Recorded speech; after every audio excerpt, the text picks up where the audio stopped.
आज हम बनाने जा रहे हैं चाट मसाला। उसके लिए इन चीज़ों की ज़रूरत है।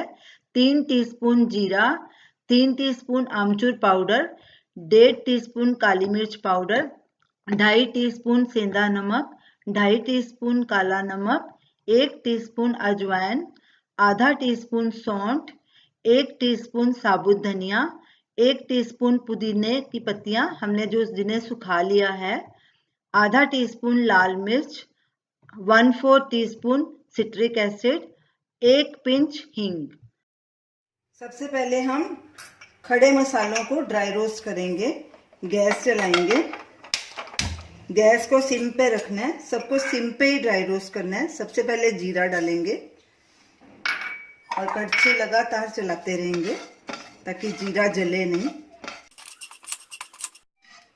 जीरा ड्राई रोस्ट हो गया है, इसकी खुशबू भी आनी शुरू हो गई है। अब इसको एक बोल में ट्रांसफर कर देंगे। अब धनिया डालेंगे। गैस बिल्कुल सिम पे ही रखनी है ताकि मसाले जले नहीं। धनिया भी ड्राई रोस्ट हो गया है, इसको भी बोल में ट्रांसफर कर लेंगे। अब इसमें अजवाइन डालेंगे। ये मसाले हम ड्राई रोस्ट इसलिए कर रहे हैं ताकि इनका मॉइस्चर खत्म हो जाए और ये ज़्यादा देर तक टिके। अजवाइन भी ड्राई रोस्ट हो गई है, इसको भी बोल में ट्रांसफ़र कर देंगे। अब इसमें नमक को भी ड्राई रोस्ट कर लेंगे।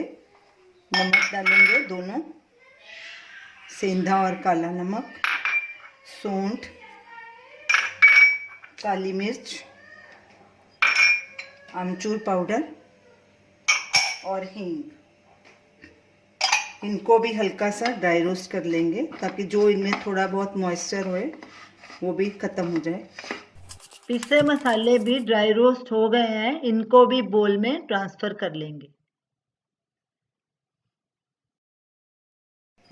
अब पुदीने को भी डालेंगे। पुदीना एक बार हम सुखा चुके हैं, फिर भी थोड़ा और रोस्ट कर लेंगे इसको ताकि ये क्रिस्पी हो जाए।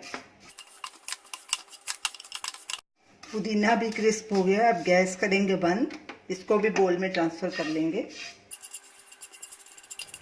अब इन सब मसालों को अच्छे से मिक्स करेंगे और जब ये बिल्कुल ठंडा हो जाएगा तो ये 2 इंग्रेडिएंट्स भी डाल देंगे, लाल मिर्ची और सिट्रिक एसिड। सब मसाले ठंडे हो चुके हैं। अब इन्हें ग्राइंड करके फाइन पाउडर बना लेंगे। लाल मिर्च भी डाल देंगे बीच में और ये सिट्रिक एसिड। अब इनको ग्राइंड करके फाइन पाउडर बना लेंगे। तो ये रही हमारी आज की रेसिपी चाट मसाला। इसे आप रायते में भी यूज़ कर सकते हैं, सैलेड में भी और फ्रूट्स पे भी यूज़ कर सकते हैं। तो इसे आप ज़रूर ट्राई कीजिए और हमें अपना फीडबैक दीजिए। हमारी वीडियो को शेयर कीजिए, हमारे चैनल को सब्सक्राइब कीजिए। Thanks for watching.